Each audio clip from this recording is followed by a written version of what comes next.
南无本师释迦牟尼佛。南无本师释迦牟尼佛。南无本师释迦牟尼佛。The Dhamma, infinitely profound and subtle, is rarely encountered even in a million kalpas. Now we are able to hear, to study, and to practice. May we fully understand and realize the Tathagata's true teachings. So I always promise you, whenever I go, I will let you know what have I done. So that is my homework. I left here on the 16th of March, right? So I went to an inauguration of a Buddhist college in Hong Kong. And then I went to China to teach 2 life and death workshop, which lasted for almost 8 days. Then I went back to Hong Kong and I taught 3 days. Well, in between, we went to see the Buddha. Okay, I'll show the Buddha to you later on. And then I went to teach a 3-day meditation course in Hong Kong and gave 2 lectures in one of the Buddhist college in Hong Kong. Then I went to Macau and lined up a few workshops for June, September, and December about training a staff of 200 people in a hospice in those 3 months. Okay, so that will be my future obligations to teach. So those are my work that I have been doing. So I want to share with you some of the wonderful, inspiring, exciting news about the progress of the Buddha statue. All right. Maybe, I don't know whether you want the lights off or you can see pretty clearly. You can see, right? So this is the silicone. Yeah, it is the silicone, the fiberglass mold. But this is not the Buddha, okay? These are all the other Buddha statues that are in making in that factory. So this is our Buddha here. This is Polem's Buddha here. And this is the second mold. The first mold is already in this carving bed. I could tell you this is already lying down. I took it from upstairs, and this is the piece of wood. This is 4.1 meters. One piece of wood it covers this whole head and part of the body, all the way to this almost to the knee. All right. So you can see how big that piece of wood is. I was standing there and Tan Sifu is walking. So this is a red cedar, a Taiwan red cedar piece of wood. Okay, so this is 4.1 and this is enough to cover the whole centerpiece of the Buddha.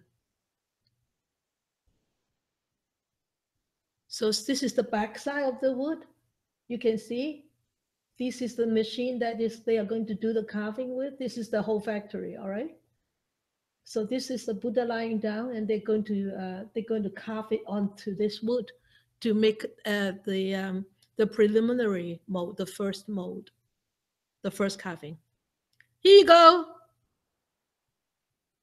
So he's grinding down the wood now. It's just like a key, making key. Yeah, but they have a big saw, I don't know how you call it, and then they have 2 pins on each side. This pin is right on this silicone mold, and this pin on this side actually carved into the wood. All right. So whenever he moves, the other pin, this pin will start carving onto the wood. Okay. So this is how it is. It's been done.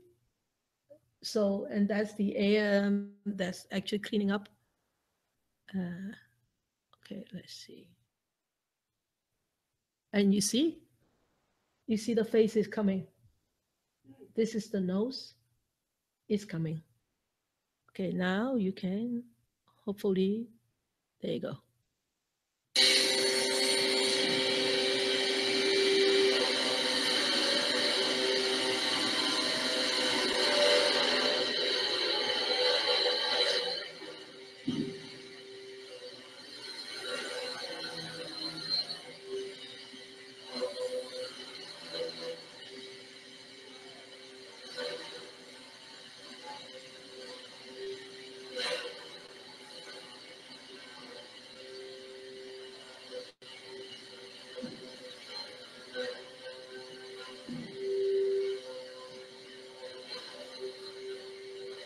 I was upstairs looking down, taking this video. Interesting. Yes, Laurie? So he's not guiding it, or is he guiding it? Like, what is the fellow sitting there? Yeah, he's guiding. He's guiding, but how he's actually using that pin on the silicone mold to guide him how much it goes, right? I thought a computer. It's actually. Oh no, human manual. Yeah. You guys have to chip in to make this Buddha. Even 1 penny, even 10 cents is worth a lot of merits and virtues. Look at this. When that face started to show, it looks like to me the Buddha is coming out from the cave. Because look at the wood. The bark of the wood is dark, is black in color. And when they carve it down, is showing the yellow and brown color of the wood. It's like the Buddha is coming out from the dark into the brightness. It's such an amazing scene. It's really an inspiring and touching scene. I was almost in tears when I saw that coming up. The face starting to show. It's just inspiring. And this is a panorama view where when it blows it up, when it's being blown up, it's not very clear, but you can still see the face, right?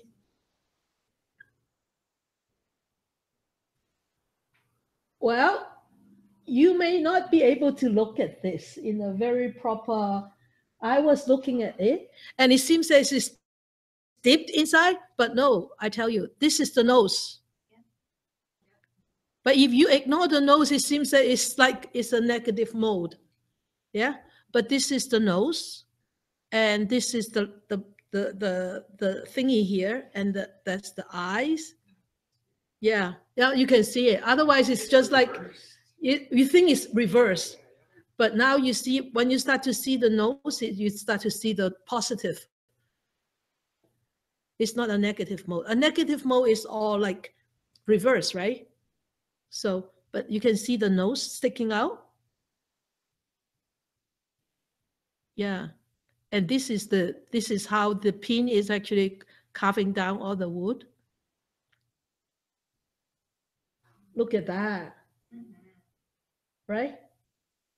This is so amazing when I see this, it's just like like right there. Yep, yep.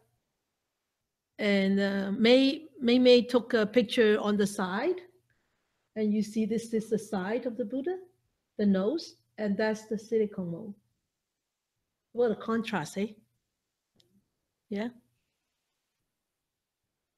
This is how it looks. All these scrapings. You call it scrapings? Shavings. Yeah. They are saving up all the shavings. We're going to put it into a little bag to make a fragrance, like what do you call that? Sachet. Yeah. So. Sifu, how long did it take to get it to this stage? Almost to the chin and the face is almost 3 hours. Yeah. So this is before lunch. Just after lunchtime, we took this. It started at 9 o'clock in the morning. So you look at it's coming, right? Yeah. But he said this is such a good piece of wood, because on the face, in the wood, there is no dark spots. A lot of time when you cut deep into the wood, you see dark spots here and there. But here, no. And especially on the nose and in here, the wood just go around like this. It swirl around like this. It's so amazing. And because it's such a big, an old wood, and it's so dry, and the fragrance just fly all over here, all over the place. And you see this piece of wood, there is a yellow, more yellow here. more yellow here, more yellow. He said there is so much gold color in this piece of wood. He has never seen it in any of the pieces of wood that he has worked with in the past. He said, this is such a beautiful piece of wood to make this Buddha. He said, wow, it's a very auspicious, he said it's a very auspicious making. And so this is how it looked like a week later. So they started to work on the clothings now. And they already turned it around. They're already doing the underside of it now. Look at this. Amazing, eh? It's so nice to see this coming through. You see, this is a very crude carving. So after they finished and they assemble all the pieces together, then they will spend almost like 6 months to 9 months fine-tuning it. And then put a seal on it. They suggested me to paint it. I said no, I want to keep the natural color. But I'm worried. One thing is it cracks because the weather is so different. It's so dry here, but hopefully in our Buddha hall, in our main hall, the temperature and the humidity would be kept in a very steady degree, so that it won't, it won't crack that soon. Even if it cracks, it's natural. All right, and it's red cedar, Taiwan red cedar. Yes, How tall is it? 4.3 meters, 13 feet, almost more than 13 feet. Tall, Very tall, right? tall. This is 9 feet. This statue is 9 feet? No, this is 9 feet. Oh, ceiling. The ceiling is 9 feet. Oh, wow. Is it a standing Buddha or? No, sitting, meditation. Meditation? Yeah. Samadhi. What? I think the ceiling's about, No, it's 9 feet, isn't it? no, one of the woods is 4, so 8, 10 feet. yeah, it'd be around there. Oh, the ceiling drops inside then. Oh, okay. It's 10 feet. It's huge because the hall is big, right? The hall is 10,000 square feet. So you need a big statue. Otherwise, you put a mini one there, it's too mini. We want people to catch their eyes. Oh, the Buddha! Like, it is beautiful. It will be. And some monks went to the factory and looked at and saw the mold. They said, I want this. And the owner said, no. The sister, the nun said, no, nobody can replicate, reproduce without her consensus. I said, no, until this is done, nobody is allowed to do a replica of this. So I will see. Maybe, in the future, if people really like it, why not? But not now. I said, not now. So we're going to have 2 Buddha. One is the wood, and the other one is the fiberglass. He's going to give me the fiberglass mold. He made an extra one because he's afraid that during carving, the one that is lying down will be like broken or worn out or whatever. So he made another one just in case. So yes, Laurie. So, do you have a special fund, or if we made a donation, do we just write on? You can. Oh yeah, there is a special fund earmarked to making of the Buddha. There is. Yeah, there is. Yeah. So you can write, and it's only for making anything connected to the Buddha, the altar, the Buddha, and the lights. That's all. Okay. We still need funding for this. All right. This would be natural. Natural what? Natural color. Natural like this. What? But with a layer of seal. You have to seal it. Yeah. Because of ants and everything, you have to seal it. So it doesn't breathe anymore. But it will be hollow in the middle. where we can actually put stuff in. That's what they say. We bury gems into the gem. So if you have any jewelries, wonderful, precious jewelry that you would like to, you can offer that and then put it in there. Or you can copy Heart Sutra in very nice calligraphy. We can put it in there. Yeah. So that's what we put in there. Treasure. We put treasure into the gem, into the Buddha gem. Okay. So, and the shavings and the wood that they're going to take out, the wood, if they come into pieces, they will make rosary beads for us. Yeah. So, all right, we'll come back to 42 chapters. Okay, remember last time we did chapter 38. Now is chapter 39. We are almost towards the end of the Sutra of the 42 chapters. So this is very simple. Chapter 39, the Dhamma is like honey. The Buddha said students of the Buddha's way should have faith in and comply with all that the Buddha says. It is like honey, sweet from the surface to the middle, so it is with my sutras. Okay. So in this is actually very self-explanatory. Is the Buddha said, if you take my teachings and walk on the path using his teachings,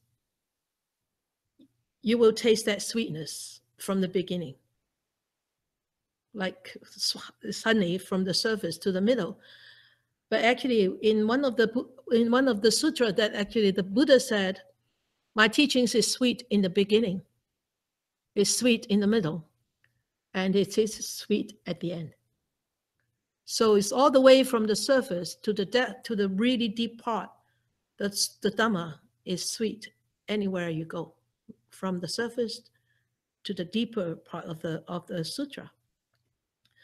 But in here, he said the Dhamma is like honey, sweet from the surface to the middle.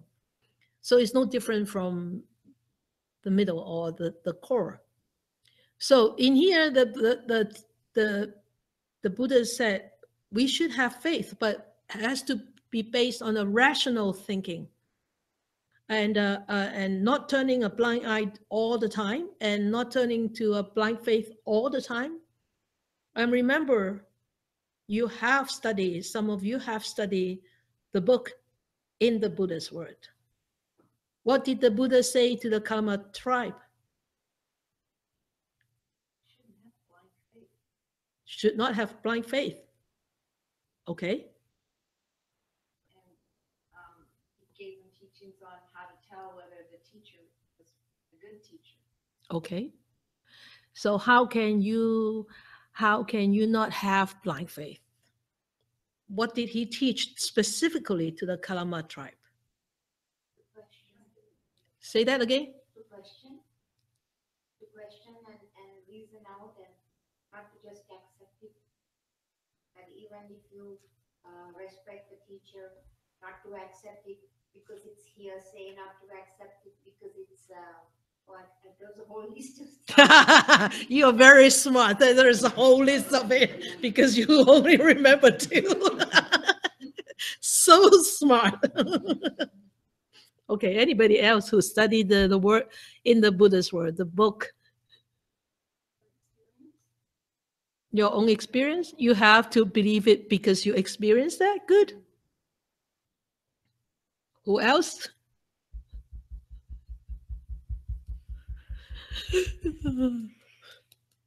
The Kalama tribe. Yeah, the Kalama Sutta. Tisa.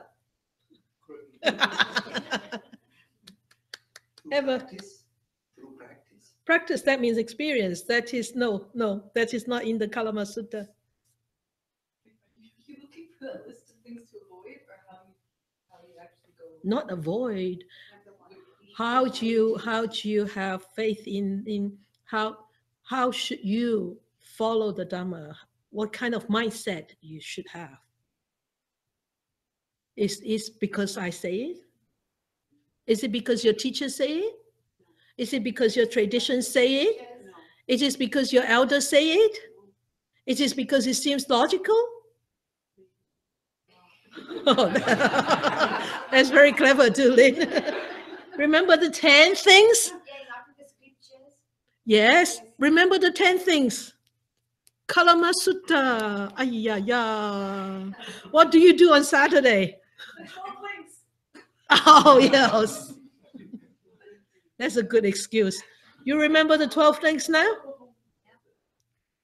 You all remember the 12 things now? No? You do? They do? You only remember 3. Anybody remember the 12 links? Put up your hand. Good, Nora. Nora, don't look at Sydney.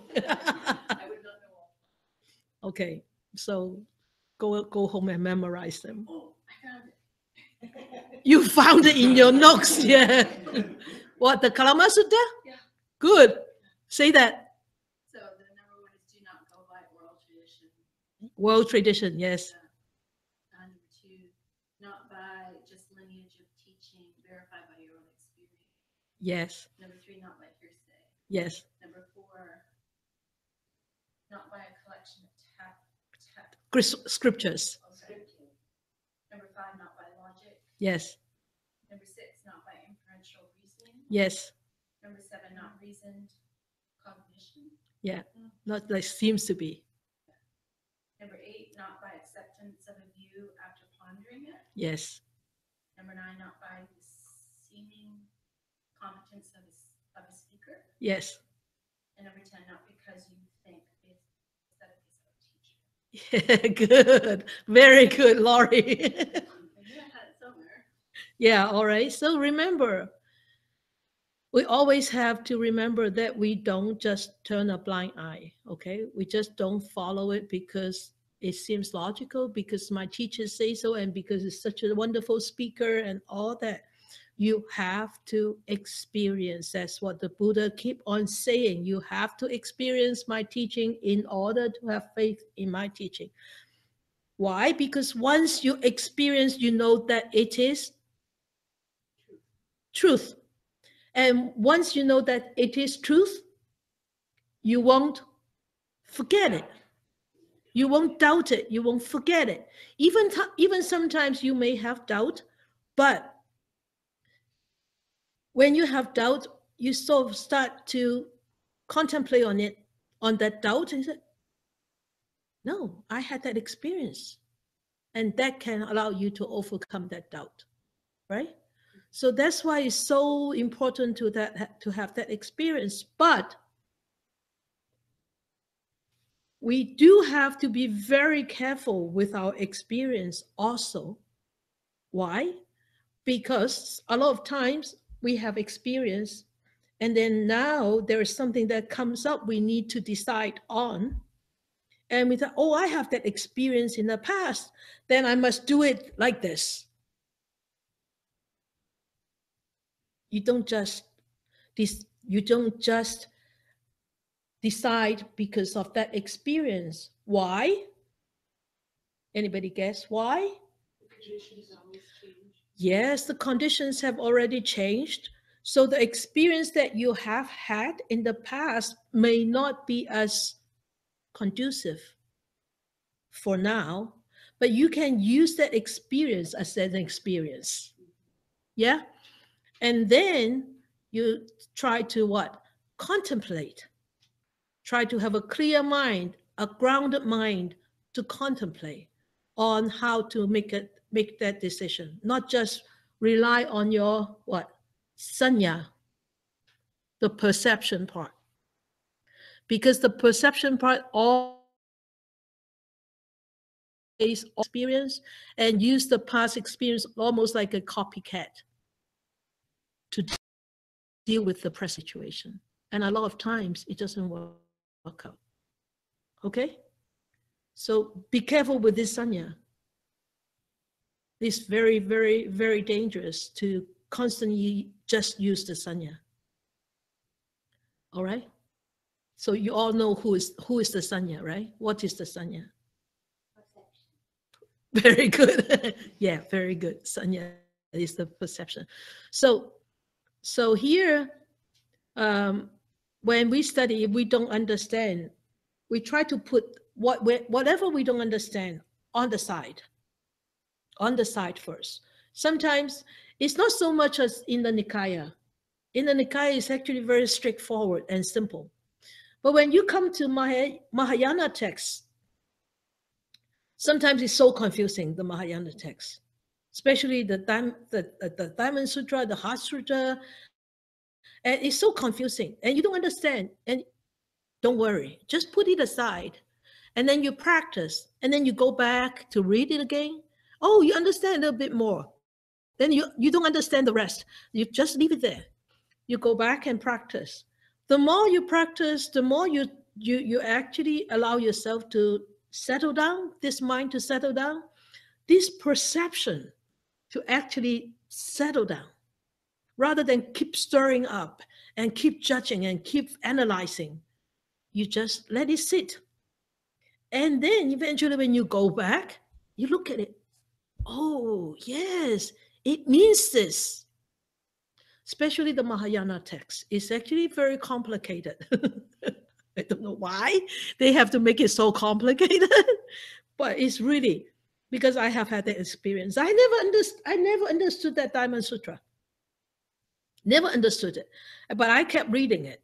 Because Sifu said, you just keep reading it, right? Keep reading it, never understand. Reading it, don't understand. Reading it, don't understand.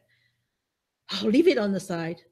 Go and practice. Come back. Hey, now I read the Diamond Sutra. The more I read it, the more I understand it. Of course, how deep you understand also goes with how deep your practice is, right? Because the more you practice, the deeper, however much you're grounded, however much clarity you will have. So if you have that much clarity, you'll be able to see through that much of clarity. But if you only have that much, how much can you see? You can only see that much. But if you have that much, you see a lot, much clearer. The angle is much wider. You see a bigger perspective. You understand more. Okay? So the Buddha said, in order for us to liberate from our own sufferings, we need to develop ourselves mentally, just like tasting the honey. Will you have to taste the honey before you know whether it's sweet or not sweet, whether it's flowery or whether it's, what kind of flowers, or whether it's just berries, you have to taste the honey yourself, right? So then that experience come from where? Cultivation of that experience come from where? What? Cultivation of your mind by developing samadhi, the awareness, and the two wings. What is the other wing? Huh? Pana. No. Mindfulness. Huh? Mindfulness. Mindfulness is this wing. What about this wing? Equanimity. The two wings you have to develop. Then when these two wings are developed, you naturally will have panya, the wisdom. Yeah. Haha moment, hey, Persia? Good. So, all right. So that's chapter 39. But remember, this Dhamma is like honey. And remember, what did the Buddha say? Lust is like licking honey on the blade of a sharp knife. Yeah. So remember. Okay. Chapter 40. The Buddha says, Shramanas who practice the way should not be like oxen turning millstones. So when an ox turns a millstone, what do? Go around in a circle. Yeah, go around in a circle because they're tied up, right? So they go round and round the millstones to mill whatever the farmer wants them to do, right? And he said, although their bodies follow the path, the minds do not, right? The ox go round and round and round. They only know that they need to go round because they are tied to the millstone. The mind is not there. The mind is separate from the body. A lot of us are constantly separate from our body. That's why it's so difficult to train this mind. Come back. Take a deep breath and come back, right? So he said, we practitioners are the same. He said, if the mind follows the way, what need is there to labor on the path? So when they turn around and round, because they are forced to turn round and round, because they follow the tether or the leash, they do not follow the mind. If we meditate, we sit, we just meditate and sit there just like mechanical, breath in, out, or up and down, scanning your body, up and down, scanning your body. You don't do anything except this mechanical thing. You're no different than a respirator. You're no different than a Xerox machine. You press the button, it goes zzz, and then come back zzz. You press another zzz, and then zzz. We are no different. If we do not use that experience, as I said on just now in meditation, if we do not integrate that experience into our daily lives, how we walk, how we close the doors, how we eat, how we talk with people, how we sleep, how we treat others, if we do not integrate that into those actions, we are no different than an ox being tied up around the millstone. Go round and round without the mind thing. Sometimes we do have the mind there, but our mind is polluted. Yeah? So when the mind is polluted, what do you think the ox would do? Maybe walking zigzag. Is he going to mill? Is he able to actually mill? He can, right? So when our mind is not here, our mind is not in that right mindset. If our mind is in the negativity, then we will, if we do not have that awareness and that equanimity, we will follow that old habit pattern of reaction so easily. And that's why we are constantly running around in samsara. Yeah? What is samsara? Cycle of birth and death. Does it only happen when you die? When does it happen? All the time. Yeah, right now, right here. If we are not careful, if we are constantly following the negativity of the mind, rather than just seeing it and say that to you, Mara, I see you. Don't you try to trick me. Right? You remember to say that to the Mara? You remember to say that to the Mara? Good. Then are you a happier person? Good, yeah. Did you say that exactly to that?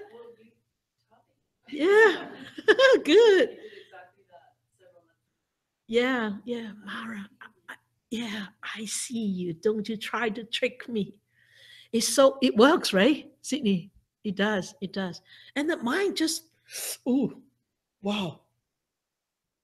She's got some power though. Yeah, the power of awareness. The power of that mind with awareness is very strong. It can overcome everything, anything, any Mara. And look at what the Buddha can do with. That's what the Buddha said, not me. The Buddha said that, and I learned it from him. Mara, I see you. The Mara came to test him on the night of his enlightenment, sending beautiful girls dancing right in front of him, trying to lure him into that lust. And he said, Mara, I see you. So That's it. That works so well. So if our mind follows the way, we do not need to actually force ourselves to walk on the way deliberately, because it becomes natural, right? So, for example, as I always constantly say, we have 348 precepts. Do I have to forcefully? I remember all of the precepts, but I cannot just, recite them out. But I remember all of them. But when I behave, I would always have this alarm here. You know, hey, this is breaching one of the precepts. Then you hesitate a little bit. Whether you go forward is another thing, okay? When one hesitates, then one actually putting a stop right there to the car, which is rushing down the slope. You put a brake there and you stop for a moment. Maybe you may not be able to stop completely this time. At least you halt for a couple of seconds. Next time you stop for another 5 minutes. Next time you completely stop. That's how we actually change ourselves, correct ourselves, and be able to transform ourselves. All right, because we are human beings. It's not just to give us excuse that we are human beings. Oh, okay, I'm human being. Sifu said I can have some leeway. Yeah, we are human beings. That's why it's so difficult to correct ourselves. But yes, you do have to give yourself leeway so that you don't constantly point fingers to yourself, don't constantly feel so guilty. But yet sometimes we do have to feel guilty in order to stop these old habits. Okay, so everything becomes so natural, so innate, that therefore we don't have to force ourselves to abide by the precepts. We don't have to force ourselves not to breach any precept, physical, bodily, or mental. Therefore, in order to really for us to walk on a path, on a wonderful path to liberation, we have to constantly learn by hearing, by reading, by studying, and then by practicing on what you have heard, what you have read, and what you have learned from others. Okay. And then that means during meditation, what you have read, what you have heard, or what you have learned from others. During meditation, sometimes you can spend some time to contemplate on those teachings. Okay, for example, if you say, "Oh, the Buddha said the sutra is sweet in the beginning, sweet on the surface, sweet in the middle." Okay, I contemplate on this teaching. You can spend 10 minutes, 15 minutes a day to contemplate on the teaching that you have learned and see how it will inspire you. Okay, so like people say, "Oh, I take refuge in the Buddha, I take refuge in the Dhamma, I take refuge in the Sangha." Yes, on the right and ritual thing, you do take refuge, but what does that refuge? How does that refuge help you when you are in difficult situation? When you are in difficult situation, maybe you sit down and say, "Wow, I have so much grudges over all these vicissitudes in life.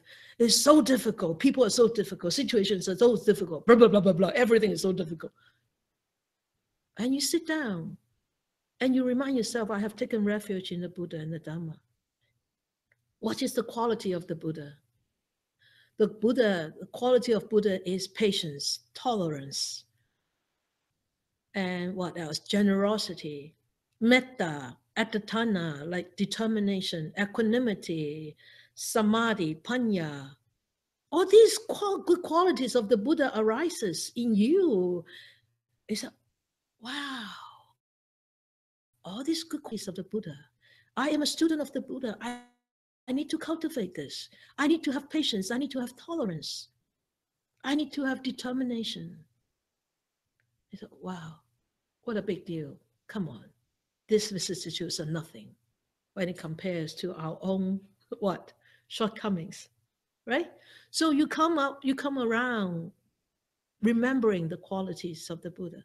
That's how we actually improve ourselves. So just purely sitting without really learning the Dhamma is dangerous in a way, because how are you going to support yourself? The literatures, the sutras are there to support our meditation. And our meditation support our mind. And our mind support our walk on the path. You see?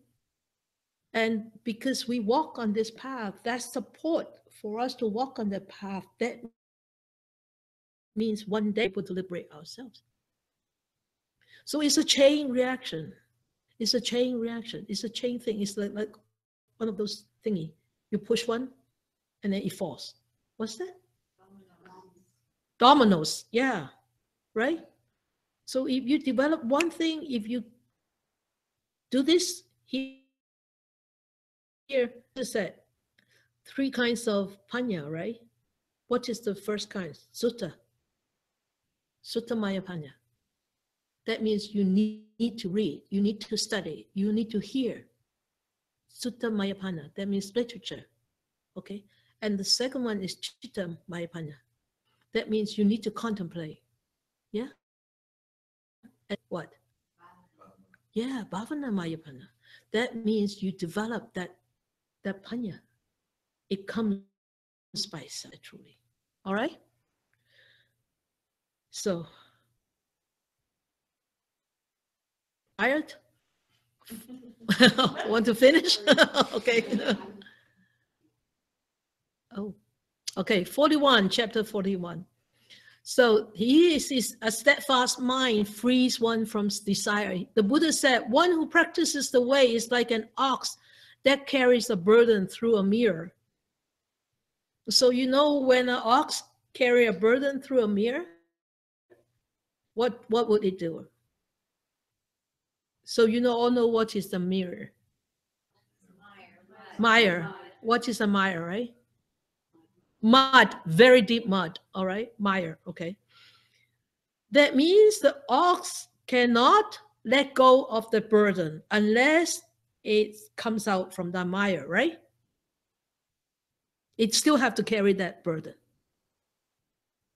Understand this? All right. And he said, you Sramanas must look upon sensual desires as worse than a filthy mire. Being steadfast and mindful of the way, one can avert suffering. Here, he exemplifies the ox. What do you think that, who is the ox?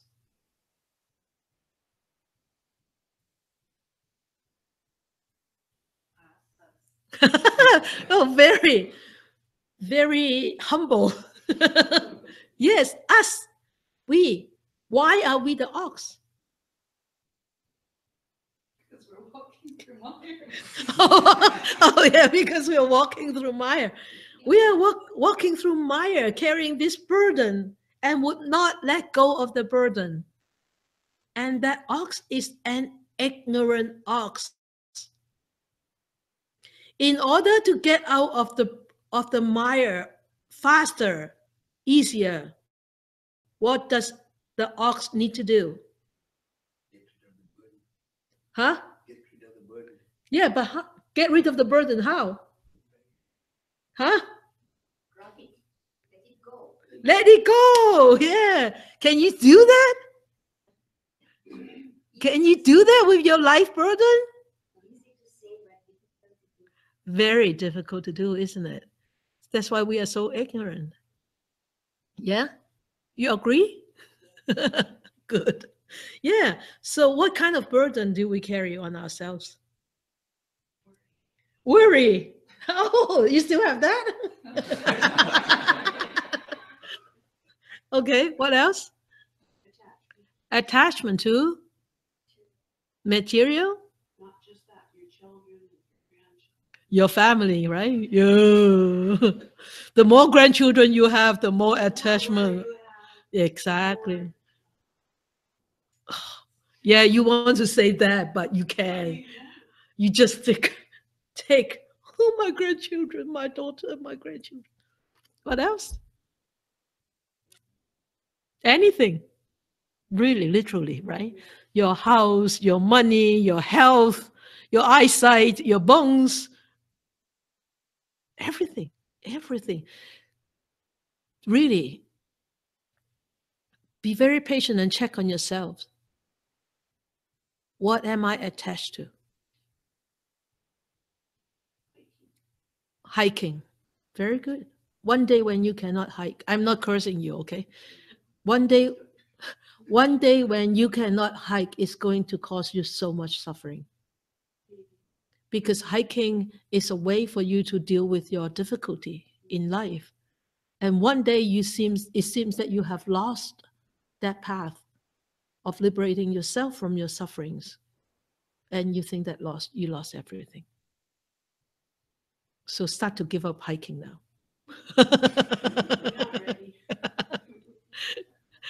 Okay, so we have to be really very, very careful.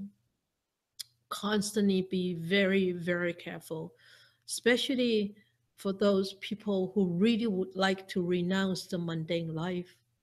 They really need to understand, why do I want to renounce my mundane life?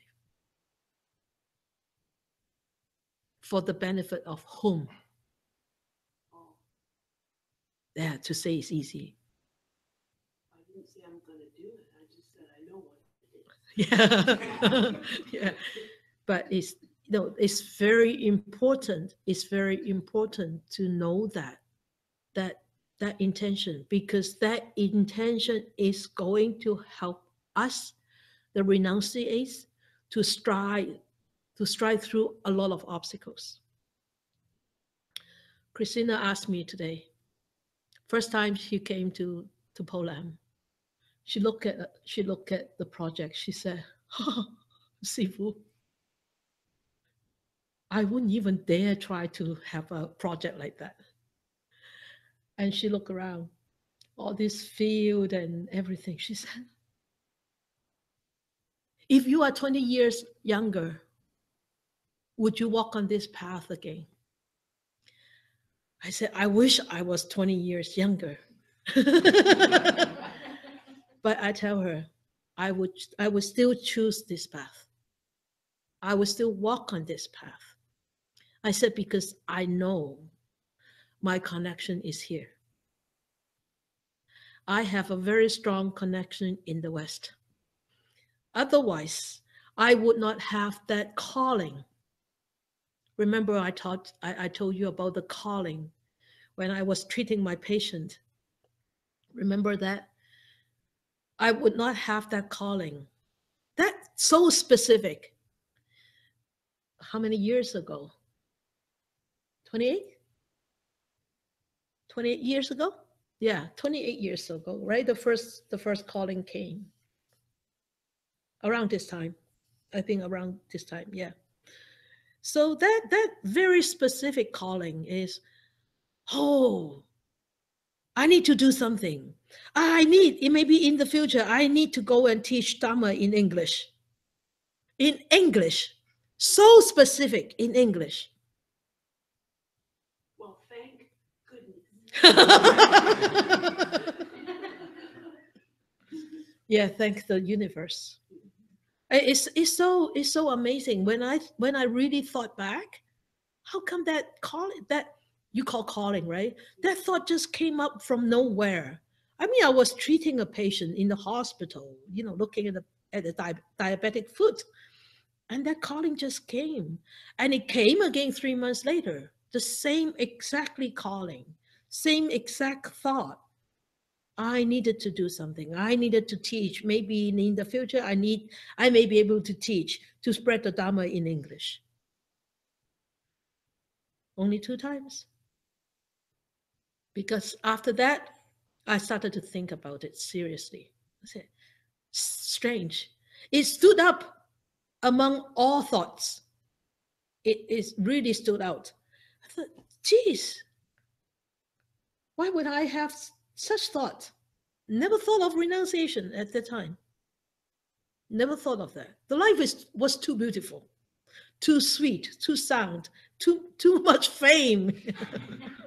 too much status, climbing up the ladder, really climbing up the ladder in the professional world. Can't think of why, but I guess because the connection here, right? Otherwise, how can I end up in here in the middle of nowhere? Right? Christina said, wow, such a big piece of land. How can you do this? Only 3 sifus and you and Tan Sifu? I said, yeah.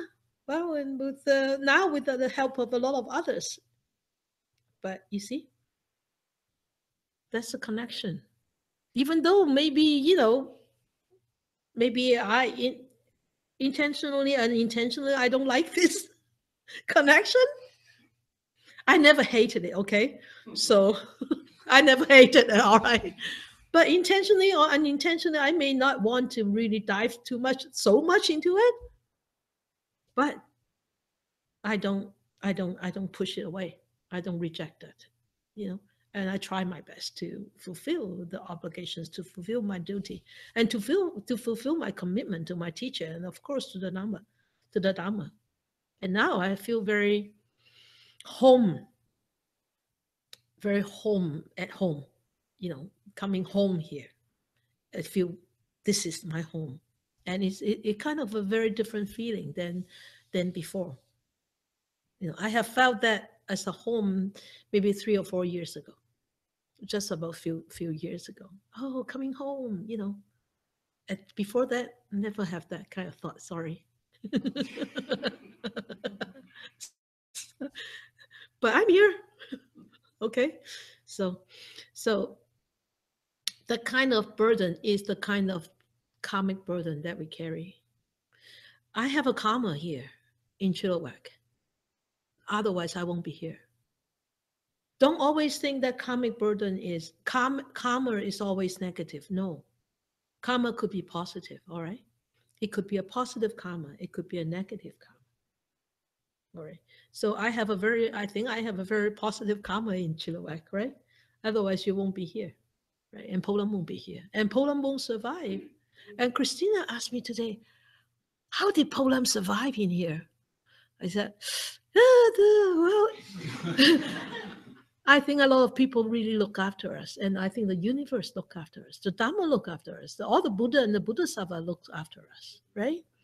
Yeah. Otherwise, we won't survive for that 22 years, really. 22 years. You see, it's been a long time. So, the mire is actually it means the suffering world. The sufferings. We are so much attached to the burden, and we don't know that those attachments are the burdens, and we are just like the ox carrying that burden and treading through that mire. Okay, so he said, you Sramanas must look upon sensual desires as worse than a filthy mire. Remember, the desire of holding your grandchildren, that is also a desire, an attachment. It's not that, oh, throw it away, throw them away. No. But when you don't get a chance to hold them, don't cry. Okay? And when you don't get a chance to see somebody, don't complain. And when you don't get a chance to be with somebody, don't lament. Make full use of the time that you have right now to be with somebody, and treasure and cherish that opportunity that you are there with them. And when that opportunity fades away, you don't lament, you don't cry over it. You see it. That is the natural path. Yeah? Get prepared. We are all getting old. All right? Say that again. Yeah. So remember, it is only possible to avert sufferings when we become very steadfast and mindful of the way of renunciation. Yeah. Then the way of remember or how to cultivate all these parami and the Eightfold Noble Path. Yeah. Okay. Okay. Let us save chapter 42 for next week. We probably need 2 weeks for chapter 42. Okay. All right. So we dedicate our merits. We bring our attention back to the body.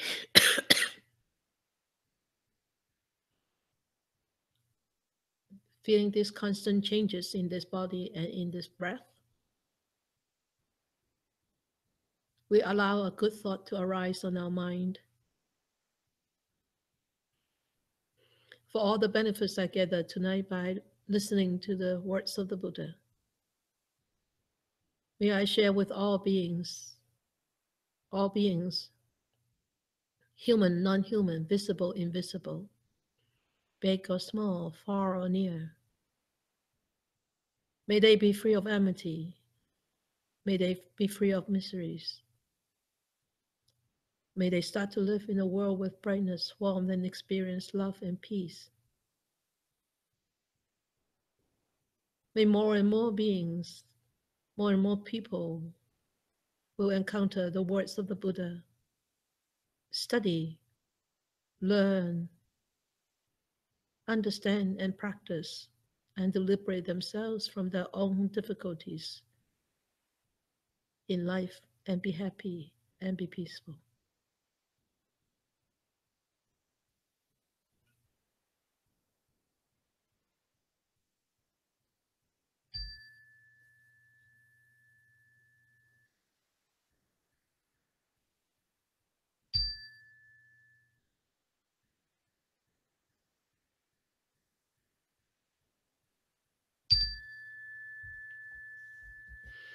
Okay.